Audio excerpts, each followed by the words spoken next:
오늘 말씀의 제목은 당신의 베델은 어디입니까? 당신의 베델은 어디입니까? 입니다. 아브라함의 아들이 이삭이고 이삭의 아들이 에서와 야곱입니다. 이 에서와 야곱은 장자권 분쟁으로 인하여 둘이 원수가 되어버렸습니다. 그러니까 원수가 한 집안에 살 수 없잖아요. 그래서 어머니 리브가는 이 형 에서가 동생 야곱을 죽이려고 하니까 일단 동생 야곱을 빼돌려서 자기의 친정집으로 보내게 됩니다.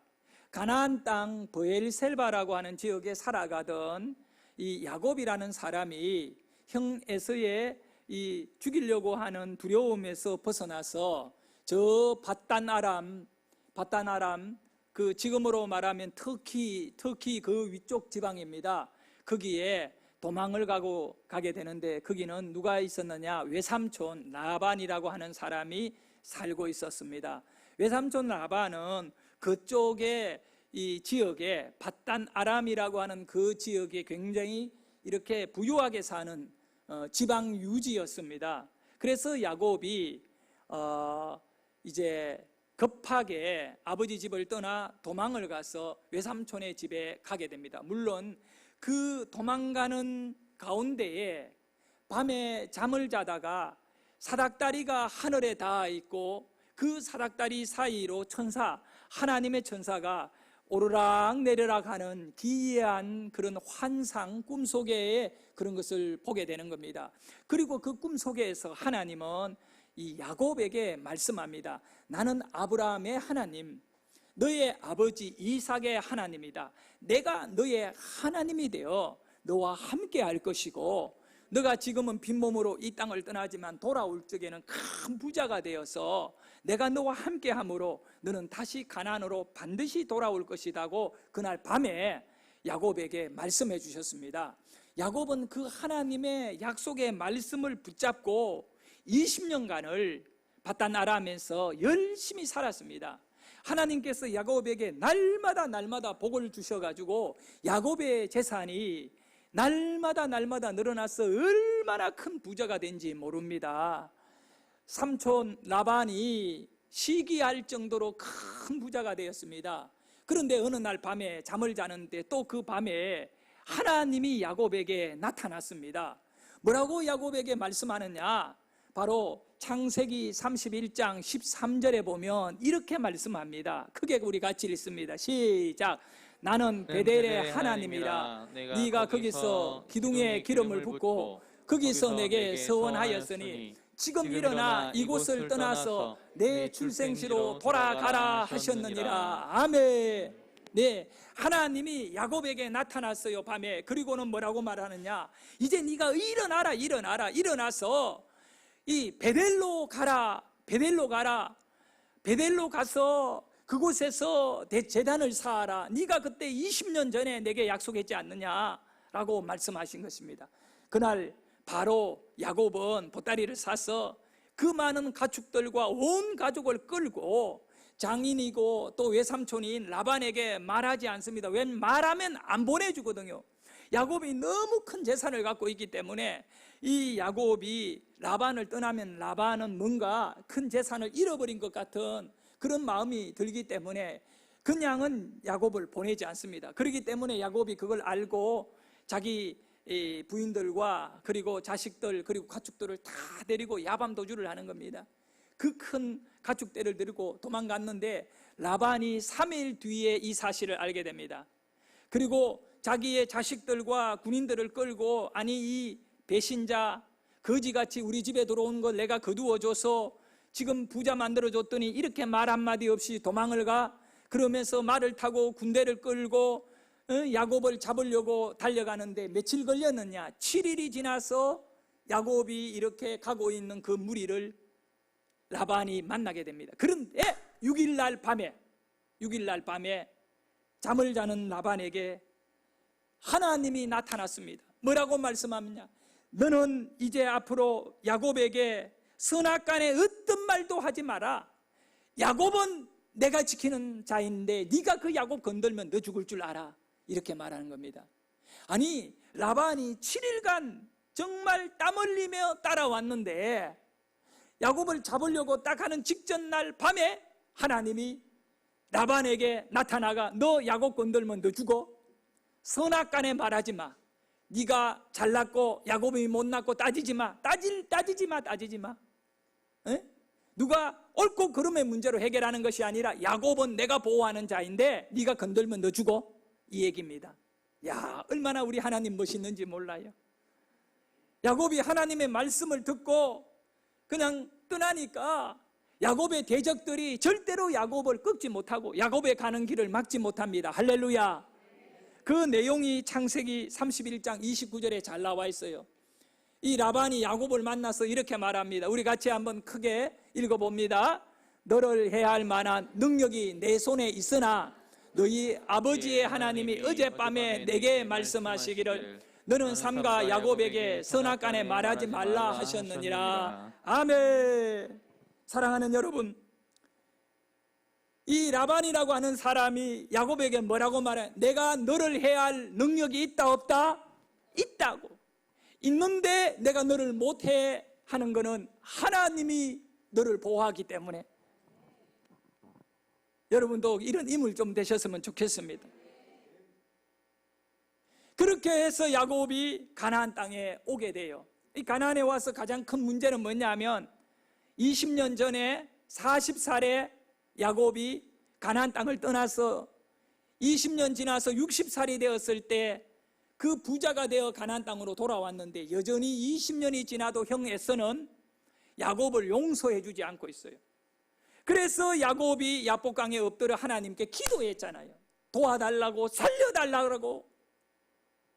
근데 우리 하나님께서 야곱을 도와주신 거야. 에서를 만났는데 에서의 얼굴이 환해지고요. 야곱 죽이려고 400명의 군인을 끌고 왔던 에서가요, 오히려 그 400명을 야곱 주위를 탁 보호하면서 뭐라고 말하느냐면 이 내가 들이고 온 이 군대를 갖고 너를 경호시켜 줄게. 경호. 예? 너를 지켜줄게. 가니까 야곱이 하는 말이 형님 너무 부담스러워요. 이 경호원들 너무 부담스러워요. 괜찮아요. 그리고 이 하나님의 은혜로요, 야곱에게 있어서 야곱을 대적하려고 했던 라반도 완전히 마음을 바꾸어 버릴 뿐만 아니라 야곱 죽이려고 하는 에서의 마음도 완전히 바꾸어 가지고 이렇게 놀라운 화해가 이루어지는 겁니다. 할렐루야. 우리 힘으로 되느냐 이거야? 안 되는 거야. 안 되는 거야. 여러분 힘으로 되는 게 아니라 하나님이 여러분을 지켜주셔야 돼요. 그것이 믿음인 거예요. 그 신앙이고요. 그렇게 했으면 야곱이 은혜를 많이 받았으니까 하나님을 적극적으로 잘 섬기고 찾아야 될 것 아니겠어요? 여러분 그렇잖아요? 누구보다도 복을 많이 받았고 또 누구보다도 하나님께서 막 직접적으로 간섭하면서 라반이라고 하는 사람이 야곱에게 대놓고 이야기하잖아요. 내가 너를 해야 할 힘이 있지만 하나님 때문에 내가 너 못 건넌다. 건들 수가 없다. 할렐루야. 그냥 봐준 게 아니라 하나님 때문에 못 건든 거예요. 그 정도 되면 이야, 내 하나님 참 고맙습니다. 내 하나님 잘 섬길게요. 이래야 하잖아요. 그런데 야곱이 이 가나안 땅에 들어와 가지고 타향살이 20년에 한 많고 서로 말았던 그 20년 부자는 되었지만 그 한을 어디에서 푸느냐? 숫꽃이라는 곳에서 풉니다. 숫꽃. 이 숫꽃은 세겜 지역인데 세겜. 거기에서 그 아주 곡창지고 또 이런 어떤 농사를 짓기도 좋고 굉장히 좋은 곳이에요. 그 환경 자체가. 그곳에 정착을 해가지고 몇 년을 거기 사느냐? 10년이 넘도록 거기에 살아버리는 거예요. 그 야곱 나이가 70이 넘어버려요. 이제 30년 세월이 지납니다. 30년 전에 야곱이 베델에서 하나님을 만난 적이 있거든요. 그리고 그때 사닥 다리가 나타나고 하나님의 천사가 오르락 내려갈 때 그 감동과 그 감격, 하나님이 자신을 만나주신 그 기쁨의 세 가지를 야곱이 약속했어요. 하나님, 나는 이제 하나님만 섬기겠습니다. 그 어떤 경우에도 나는 이제 하나님만 섬기고 우상 안 섬기겠습니다. 약속을 해버린 거예요. 두 번째는 뭐라고 하느냐면 하나님, 내가 이렇게 베개로 만들었던 삼았던 이 돌을 탁 넣고 기름을 부으면서 이곳이 하나님의 제단이 될 것입니다. 그 말이 벳엘 하나님의 집이에요. 이곳에서 내가 하나님께 제단을 쌓아 올리겠습니다. 성공하고 돌아와서 하나님에게 내가 예배 드리겠습니다 라고 한 거예요. 그리고 마지막 세 번째는 뭐라고 하느냐, 창세기 28장에 보면 잘 나와 있어요.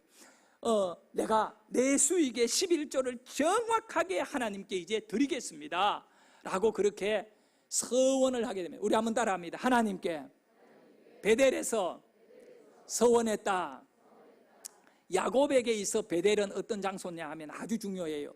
크게 두 가지를 말할 수 있는데, 환난 날에 심히 힘들고 어려운 그날에 하나님을 만난 장소예요. 베델은 야곱이 하나님을 만난 장소예요. 두 번째는 그 만난 하나님 앞에 야곱이 처음으로 기도한 장소예요. 어떤 기도를 드렸느냐, 서원의 기도를 드린 장소예요. 야곱에게 베델은 하나님을 만난 장소이고 기도한 장소예요. 그래서 우리 하나님께서 야곱에게 뭐라고 말씀하냐면, 나는 베델의 하나님이다 라고 말씀하는 거예요. 나는 베델의, 창세기 31장 13절의 그 내용이에요. 나는 베델의 하나님이다. 너는 일어나서 베델로 내려가라고 말해요. 나는 어디의 하나님이라고요? 베델의 하나님이에요. 여러분의 하나님은 누구의 하나님이냐? 바로 야곱의 베델의 하나님이듯이 여러분에게도 그 하나님이 계셔야 돼요. 하나님을 만난 하나님, 아직 만나지 않은 하나님이 아니라 만난 하나님, 그리고 여러분의 입술을 열어 신앙을 고백한 그 하나님, 우리는 그 하나님을 지금 예배하고 있는 것입니다. 그런데 그렇게 은혜 받았던 이 야곱이 30년 지킴을 받고 하나님이 지켜주시고 축복해 주셨는데, 이 세겜이라는 지역에서 주저앉아가 꼼짝을 안 하는 거야.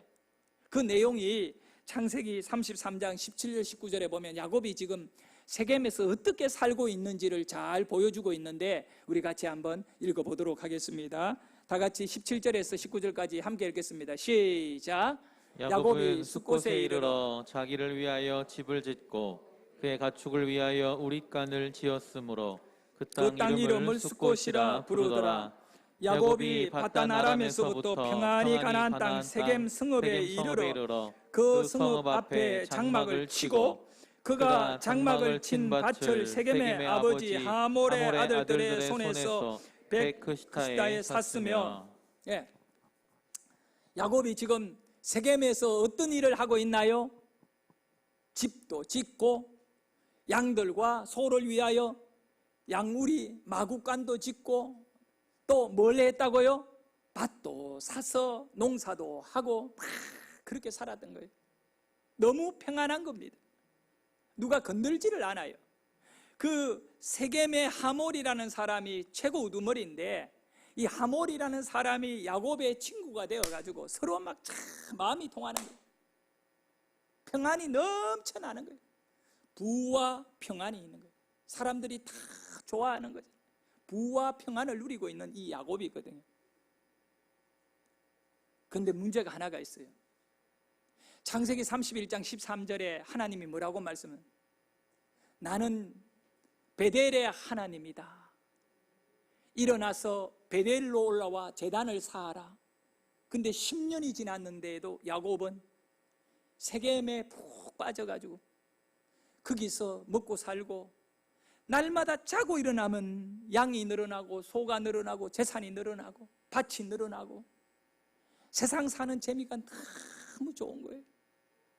뭐 대적도 없고요. 누가 뭐 야곱을 해하려고 하는 사람도 없고, 그렇게 10년의 세월을 보낸 겁니다. 그런데 우리 하나님은 기다리고 기다리시다.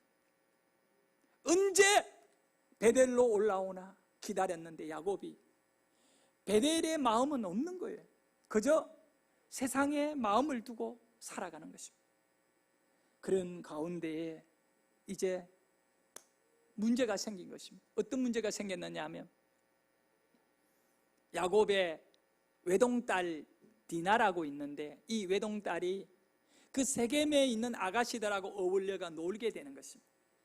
그렇게 어울려 놀다가 누구의 눈에 들어오느냐? 하몰의 아들인 족장인 세겜의 눈에 딱 들어오는 거예요. 젊은 사람이.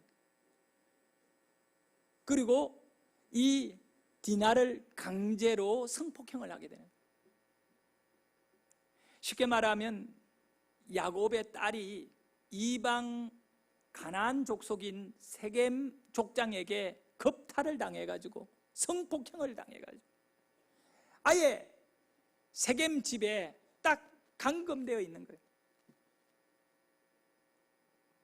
이 일이 야곱에게 알려졌을 때 야곱이 눈물을 펑펑 흘리는 거예요. 이 일을 어떻게 해결해야 돼? 근데 그 사실을 잘 알고 있는 세겜의 아버지인 하몰이 야곱에게 찾아온 것입니다. 찾아와서 야곱에게 위로하는 겁니다. 당신 딸이 당한 것은 좀 안타까운 일인데 젊은 사람들이 살아가다 보면 뭐 이런 일도 일어날 수 있지 않느냐. 어차피 당신 딸이 장성했는데 시집을 보내야 되는데 우리 아들 세겜하고 그냥 혼사를 맺게 해주자. 그 문제 해결의 가장 좋은 방법이죠. 그러면서 뭐라고 말하느냐 하면 당신의 딸들을 우리 세겜 사람들에게 주고 우리 딸들을 당신의 아들한테 줘가지고 우리가 통혼을 하자. 통혼. 그래서 우리 세겜 사람들하고 그 아브라함의 자손인 야곱의 자손들하고 서로 이렇게 한 혈족이 되도록 하자. 그렇게 해서 우리 같이 살자. 여기 땅도 넓고 살기 좋지 않느냐. 지금까지 살아오듯이 앞으로도 그렇게 살자라고. 하몰이라는 사람이 얼마나 좋은 사람이에요. 예? 얼마나 좋은 사람, 얼마나 위로해주고 얼마나 좋아요. 예? 사랑하는 여러분, 우리 안양시가 얼마나 좋은 시인지 몰라요. 여러분 건강 걱정해가 예배 나오지 말라고 문자를 여러 번 보내주고 생각 많이 해주듯이 하몰이 야곱을 정말 생각 많이 해준다. 성경을 읽어봅시다. 내 말인지 성경 말인지 34장 8절에서 10절에 보면 이렇게 기록하고 있어요. 우리 교독해서 읽도록 합니다. 같이 읽습니다. 같이 함께 읽겠습니다. 시작. 하몰이 그들에게 이르되 내 아들 세겜이 마음으로 너희 딸을 연연하여 하니 원하건대 그를 세겜에게 주어 아내로 삼게 하라. 너희가 우리와 통혼하여 너희 딸을 우리에게 주며 우리 딸을 너희가 데려가고 너희가 우리와 함께 거주하되 땅이 너희 앞에 있으니 여기 머물러 매매하며 여기서 기업을 얻어라 하고. 여러분 이 성경을 깊이 봐야 돼요. 네? 우리 하나님이 아브라함을 선택한 목적은 앞으로 전 인류를 구원할 메시아를 야곱을 통하여 12자손을 만들어서 그 가운데 특별히 유다 자손 중에 메시아를 내고자 하는 계획이 있다고. 하나님의 계획이 있거든요. 그런데 이제 이 마음씨 착한 하몰이라는 사람이 야곱의 마음을 뒤흔드는 거예요. 우리 서로 통혼합시다. 그냥 이 좋은 땅을 나눕시다. 아니 하몰이 야곱에게 나누자는 거야. 서로 결혼도 하고 이렇게 하자. 얼마나 좋아요. 여러분의 믿음에 이런 좋은 조건들이 지금 얼마나 여러분에게 주어지고 있는지 몰라요. 여기 정신을 차려야 돼요. 정신 안 차리면 큰일 나요. 네? 우리의 신앙의 본질이 뭔지를 알아야 돼요. 진짜 믿음이 뭔지. 저는 그렇게 봅니다. 야곱은 이미 세겜이라는 지역에서 10년 가까이 살아가면서 세속화가 되고 마른 거예요. 하나님을 안 믿는 게 아니에요, 야곱이. 그런데 야곱의 삶 속에는 삶은 이미 이 세겜의 삶의 방식에 길들어져 있다는 거예요. 그러니까 야곱의 딸 디나가 세겜의 처녀들과 어울리면서 이런 일이 겪게 되는 거지요. 근데 이것으로 끝나지 않았어요. 진짜 비극은 그 뒤에 따라오는 것입니다. 아마 야곱이 인정하고 받아들였을 겁니다. 딸 디나를 세겜에게 보내고 앞으로 우리 아들들, 야곱의 아들들이 있잖아, 12아들. 그리고 야곱에게 종들이 많아요. 서로 세겜 사람들하고 연애하는 것을 그냥 받아들이며 평화를 가장한 영적인 멸망에 야곱은 받아들이고 있었어요. 그런데 돌출의 사건이 일어나는 겁니다. 야곱의 아들 가운데 시몬이라고 하는 아들과 레위라고 하는 아들이 있는데 이 두 아들이 못 견디는 거예요. 디나 자기 여동생의 간간 사건에 대하여, 성폭행에 대하여 못 견디고 어떻게 하느냐, 이 세겜의 사람들하고 통혼을 하기 위해서는 반드시 세겜 사람들이 할례를 받아야 된다라고 하는 것을 제시하게 되는 겁니다. 이거는 작전이에요. 정말로 세겜 사람들하고 통혼하고 싶어가 하는 것이 아니라 작전인 거예요. 그 세겜 사람들은 순진하게 야곱의 아들 시몬과 레위가 제시한 할례를 다 받게 되는 겁니다.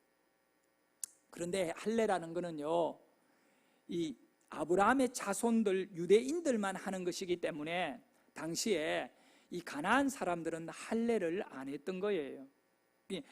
할례 받은 사람은 하나님의 백성이라고 하는 표시거든요. 근데 그 세겜 사람들이 자기 스스로 할례를 할 수 있나요? 안 해본 할례인데 못 하거든요. 그러니 어떻게 했느냐?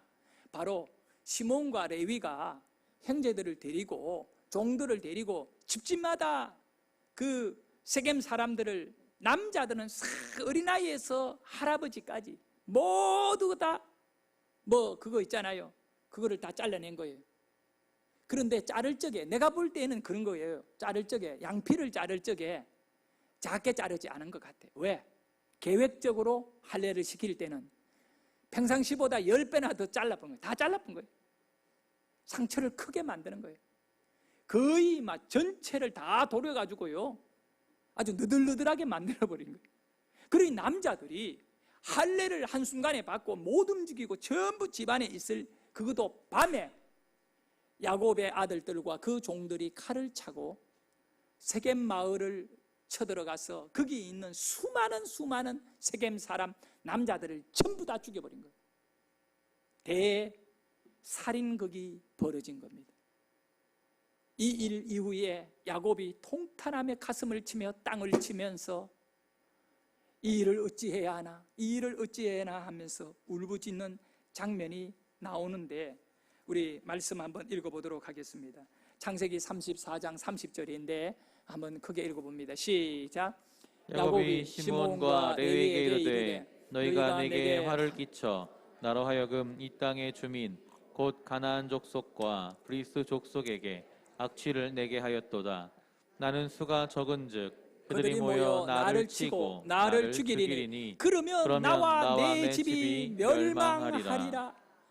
하나님이 지금까지 야곱을 잘 지켜줬는데 가나안 땅에 들어와 10년의 세월이 지난 뒤에 이제 야곱이 참 편하다, 먹고 살기 좋고 모든 환경에 적이 사라졌고 두 다리 쫙 뻗치면서 노년의 기쁨을 맛보는 그 순간에 찾아온 위기는 말할 수 없는 것. 야곱의 힘으로 감당할 수 없는 일이 이미 일어나 버렸는데 수많은 세겜 남자들을 다 죽여버리고, 성경에 보면 뭐라고 하느냐 하면 그 남자를 싹 죽여버리고 난 다음에 그들의 모든 재산, 가축과 그들의 재산을 다 빼앗아오고 그 세겜의 집에 갇혀있는 디나를 구출해 왔느니라고 기록하고 있는 것입니다. 이 일로 인하여 야곱은 뭐라고 고백합니까? 너희들이 지금 큰 일을 했다. 그들은 숫자가 많고, 그들이라는 것은 세겜과 같은 족속인 가나안 족속과 브리스 족속이라고 하는, 그들은 형제같이 지나는 족속이 있는데 그들이 어마어마한 세력인데 이 세력을 건드려 놨으니까 이제 어떻게 되겠느냐 이거예요. 우리는 숫자가 적고 그들은 숫자가 많으니 우리는 이제 망하게 되었다. 그렇게 망하게 되었을 때 야곱에게 있어 한 가지 놀라운 장점이 있는데, 그게 뭐냐면 하나님께 엎드리는 거예요. 이제는 길이 없으니까 하나님께 기도하는 겁니다. 하나님 도와주세요. 하나님 망하게 되었습니다. 하나님 도와주세요라고 이렇게 막 기도하며 하나님께 매달리게 되는 것입니다. 그렇게 하니까 우리 하나님이 야곱에게 말씀하시는 겁니다. 뭐라고 말씀하느냐 하면, 오늘 우리가 읽었던 본문이 야곱이 그 환난 가운데 하나님께 기도하여 얻은 응답이 바로 이 창세기 35장 1절의 말씀이고, 2절, 3절, 4절, 5절은 그 하나님의 말씀에 야곱이 반응하는 것, 그 말씀을 실천하는 내용이 2절, 3절, 4절, 5절의 말씀. 그러면 하나님께서 기도하고 있는 눈물을 흘리며 회개하며 하나님 도와주세요, 이대로 있으면 망합니다라고 하는 그 야곱에게 하나님이 뭐라고 응답하셨는가? 그거를 우리 같이 한번 읽어보도록 하겠습니다. 다 같이 크게 읽습니다. 시작! 하나님이 야곱에게 이르시되 일어나 베델로 올라가서 거기 거주하며 거주하래요. 지금 너가 세겜에 거주하지 말고 일어나서 베델로 올라가 거기 거주해라. 그리고는 시작! 네가 내 형 에서의 낯을 피하여 도망하던 때에 네게 나타나 하나님께 거기서 제단을 쌓아라. 네게 나타났던 그 하나님, 너가 30년 전에 나를 만났지 않았느냐? 너의 인생에는 나를 만남이 해결이 될 것이다. 그곳에 올라와서 제사해라, 제단을 쌓아라, 예배해라, 이렇게 야곱에게 말씀하신 겁니다. 그래서 야곱은 그 하나님의 말씀에 반응해가지고 2절에, 창세기 35장 2절에 뭐라고 말합니까? 그 가족들에게 이렇게 말합니다. 야곱이 이에 자기 집안 사람들과 자기와 함께한 모든 자들에게 이르되 너희 중에 있는 이방 신들을 버리고, 그들에게는 이방 신들이 있었던 거예요. 장신구, 가락지 금으로 만들고 귀걸이, 코걸이, 여러 가지 드라빔, 이런 우상들이 그들에게 있었던, 야곱이 알고 있었음에도 불구하고 그거를 용납해 주는 이유는 바로 그 세겜에서 우상들이 그들에게 들어온 겁니다. 우상을 버리고 자신을 정결하게 하고 너희들의 의복을 벗어라, 바꾸어라. 왜 그럴까요? 옷을 왜 바꾸었습니까? 10년의 세겜 삶을 통하여 세겜 사람들과 같은 옷을 입어버린 거예요. 이제는 유대인인지 아니 아브라함의 자손인지 가나안인인지 그들 보면 표시가 없는 것입니다. 그 옷을 벗으라는 거예요. 우리는 아브라함의 자손이라는 것을 보여라는 것입니다. 그래서 옷을 벗어야 되는 것이죠. 금가락지, 금귀걸이 다 아까운 거, 비싼 거지만 그거 다 버려요. 그래가 야곱은 이걸 전부 다 이 세겜 사람들이 입던 옷을 다 끌고 모으고, 그리고 또 그들이 갖고 있던 가락지와 귀걸이 이런 걸 다 모아가 어떻게 하느냐 하면 상수리 나무 아래다가 묻어버리고 베델로 올라가자고 올라가는 겁니다. 할렐루야. 그런데 상수리 나무가 뭔지 아세요? 상수리 나무라는 곳은요, 사람이 죽으면 당시에 이 무덤으로 서는 그 나무가 상수리 나무예요. 그 상수리 나무 아래 시체를 묻는 거지요. 그리고는 거기에 묘를 쓰는 건데, 야곱이 금, 그 다음에 우상의 드라빔, 그리고 이 옷들, 이걸 전부 다 상수리 나무 밑에 묻은 거는 표시를 해두고 이게 나중에 돌아와서 캐내는 거 아니에요. 예? 그건 뭐냐 하면 이거는 송장같이 묻어버린 거다. 다시는 캐오지 않을 겁니다. 여러분, 할아버지 묻었다가 캐냅니까? 아니잖아요. 끝나는 거예요. 다시는 만나지 말아야 될 거예요. 우리는 오늘 세겜의 옷을 입고 있음을 아셔야 됩니다. 그 옷을 벗어야 됩니다. 그 옷을 벗고 예배의 자리로 나가야 됩니다. 자, 사랑하는 성도 여러분,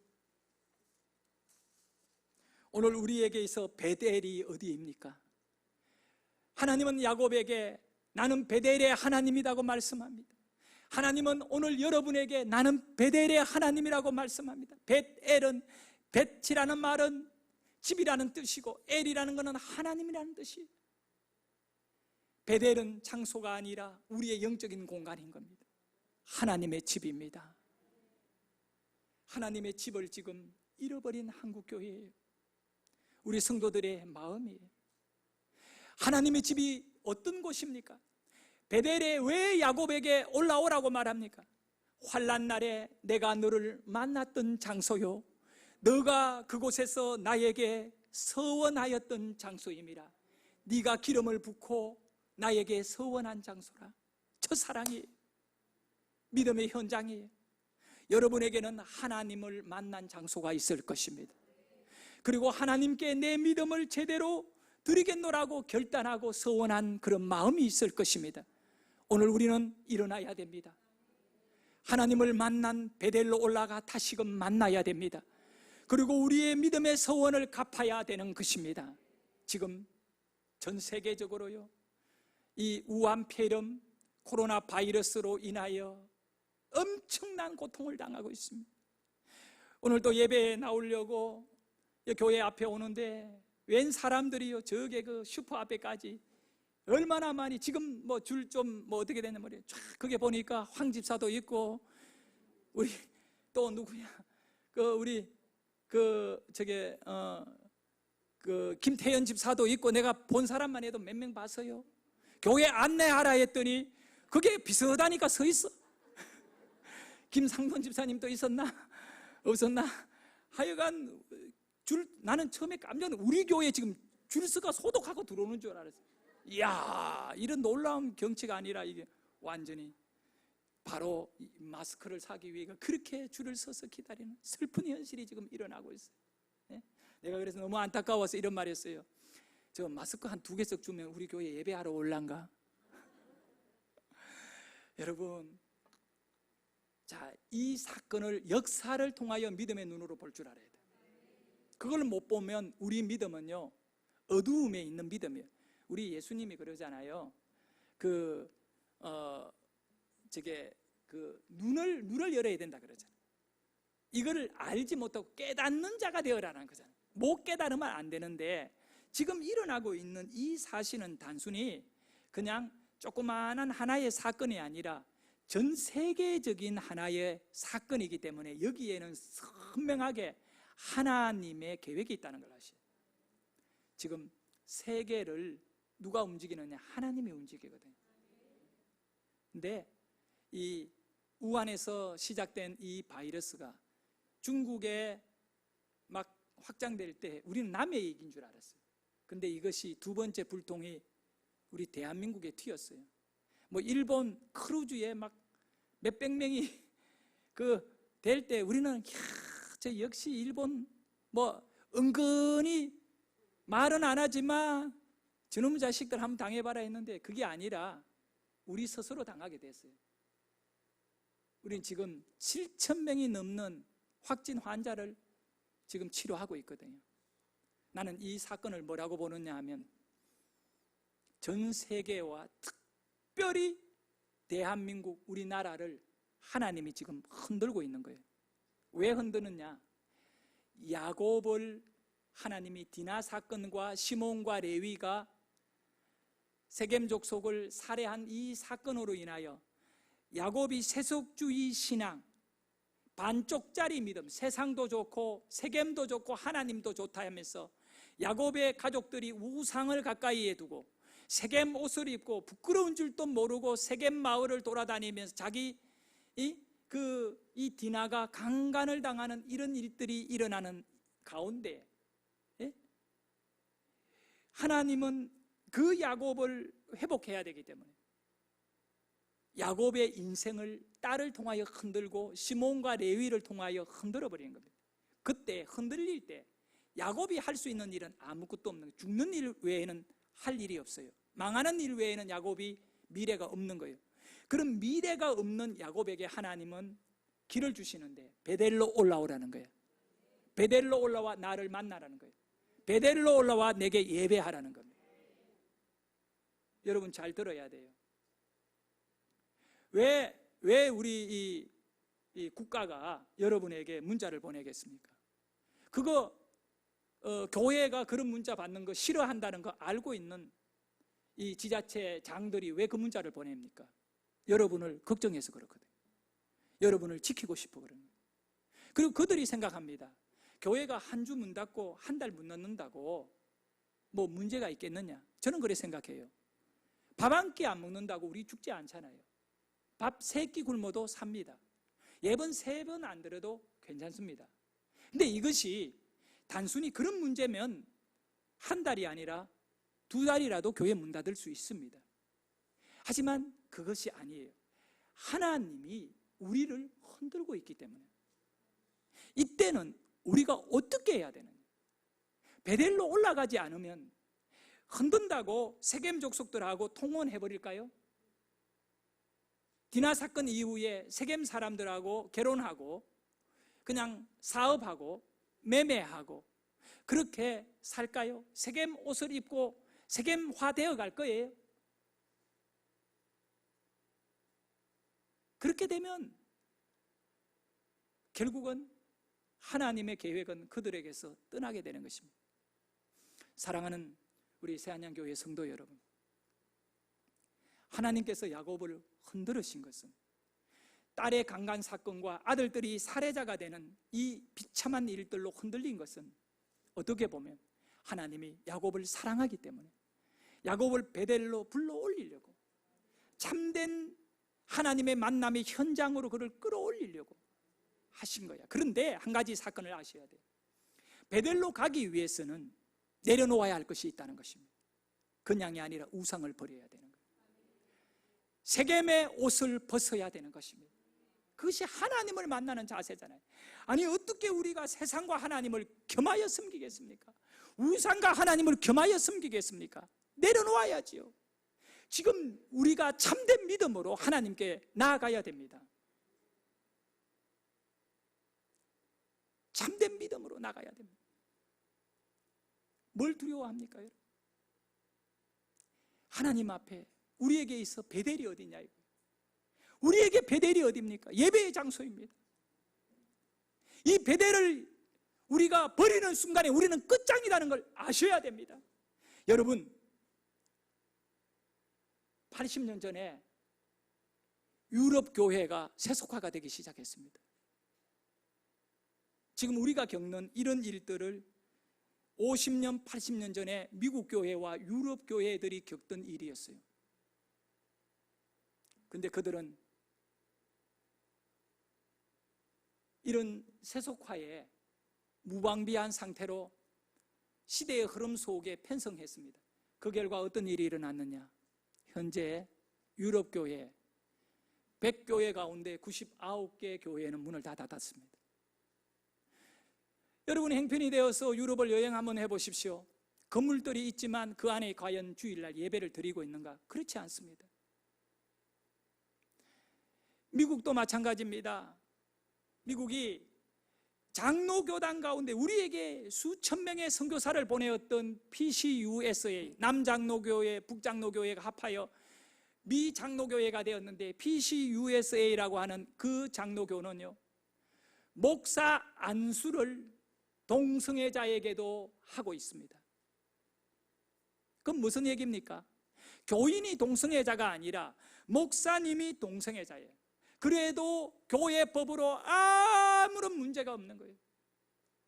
여러분, 이것이 과연 세속화가 아니고 무엇입니까?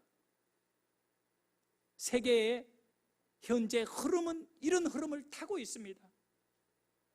그런데 우리 한국 교회는 수천 명의, 우리 교단에서만 해도 수천 명의 선교사가 지금 세계 열국에 파송되어 있고요. 그 외에 모든 교단의 선교사들까지 합치면 수만 명이, 지금 2만 명이 넘는 선교사가 지금 파송되어 있습니다. 그런 대한민국의 영적인 보류인데, 전 세계의 마지막 이 정통 기독교의 보류인데, 하나님이 이 한국 교회를 들어 세계 복음화를 위하여 한국의 기업들을 세웠거든요. 그걸 여러분 아셔야 돼요. 우리가 잘나서 세계 가운데 10대 경제 대국이 된 게 아니에요. 네? 하나님이 우리를 살려고 축복하신 거예요. 근데 지금 이제 흔들리고 있거든요. 교인들의 마음에 선교 열정이 다 식어버렸어요. 누가 선교사로 나가려고 하지 않습니다. 교인들의 마음 속에 하나님을 위하여 목회자로 헌신을 안 합니다.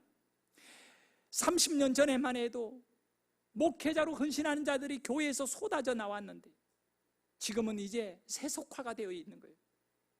그러니까 우리 하나님께서 지금은 이제 다시 한국 교회를 흔들고 있는 것입니다. 저는 그렇게 생각합니다. 지난 20년간 신천지가요, 얼마나 한국 교회를 괴롭혔는지 몰라요. 하나님이 이번에 흔들면서요, 완전히 신천지를 아작내버리는 거예요. 그리고 교회도 마찬가지예요. 교회도, 성도들도 마찬가지예요. 온전한 믿음이 아닌 가식적인 신앙과 세속주의 신앙을 가진 사람은 이때 딱 표시가 나는 거예요. 이 양과 염소가 다 구별되게 돼요. 참된 예배의 회복을 위하여 기도하셔야 돼요. 그게 아니다면 이번 이 사건 뒤에 올 파장은요, 한국교회가 어떻게 되느냐 하면 망하는 것입니다. 지금 이 코로나 바이러스 가운데의 이 두려움과 위기 가운데 한국교회가 어떻게 처신하고 하나님께 목숨을 걸고 예배자로 베델로 올라가느냐가 달려가지고 거기에 따라서 앞으로 한국은 30년 뒤에 유럽이나 미국 교회 같이 성도가 완전히 비워질 것인가, 아니면 이런 위기 속에 우리의 믿음이 견고하고 하나님을 전적으로 찾으면서 베델로 올라가자라고 하는, 하나님을 만나고자 하는 마지막 결단하고 우상을 내려놓고 이 세겜의 옷, 세상의 옷을 벗어버리게 되며 하나님이 다시 한번 이 대한민국을 들어서실 것입니다. 하나님이 우리에게 기회를 주고 있는 것입니다. 한국교회여 일어나라. 우리 새안양교회 성도들은 일어나기를 바랍니다. 이제 더 이상 두려워하지 마시고 이 예배만은 포기하지 않기를 주의 이름으로 축원합니다. 이번 한 주간은 새벽 예배 쉬겠습니다. 그리고 수요 예배는 인터넷 예배로 드리겠지만, 지금 우리 가정에서 예배 드리는 우리 성도님들도 지금요, 정확하게 말씀드리면 예배하는 이 참가 가정이 55가정이 인터넷에 지금 들어와 있어요. 내가 지금 보고 있거든요. 55가정이 들어와 있어요. 그러면 우리 교인 중에 현장에서 예배하는 우리 성도님들 빼고 50가정, 55가정, 한 가정에 2명씩 하도록 100명. 그 나머지 교인들은 다 어디가 있습니까? 예배 안 드리는 것입니다. 단정할 수 없지만 그냥 보내는 것입니다. 만약에 전쟁 중이라면 어떻게 되겠습니까? 인터넷 되겠습니까? 안 됩니다. 그러면 예배 없어져 버리는 거예요. 우리는 지금 이 순간에도 예배를 이렇게 타협해버리면 나중에 개인적 믿음은 절대 보장 안 됩니다. 사랑하는 성도 여러분, 예배가 얼마나 좋은지 알아요? 얼마나 귀한지 알아요? 여러분, 예배가 뭔지를 잘 모르는 사람은 북한에 보내야 돼요. 배를 태우든가.